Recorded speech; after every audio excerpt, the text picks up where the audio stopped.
হুম, একটা অদ্ভুত ব্যাপার দিয়ে আজকের এই ডিপ ডাইভ শুরু করা যাক। মানে ধরুন আপনি একটা বই পড়ছেন, আর হঠাৎ করে আবিষ্কার করলেন যে বইয়ের আসল কথাগুলো কেউ একজন সেন্সর করে মুছে দিয়েছে। হ্যাঁ, এবং শুধু মুছেই দেয়নি, রীতিমতো ইতিহাস পাল্টে দিয়েছে বলা যায়। একদম তাই।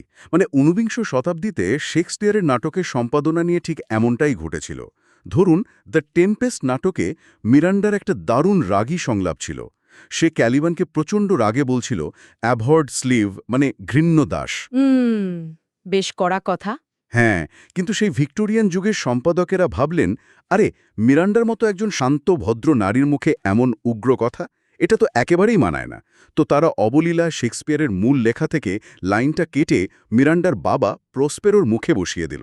ভাবা যায়, মানে স্রেফ শালীনতার দোহাই দিয়ে একটা নারী চরিত্রের রাগ, তার ক্ষোভ পুরোপুরি মুছে ফেলা হলো। আর বছরের পর বছর ধরে মানুষ ঘুণা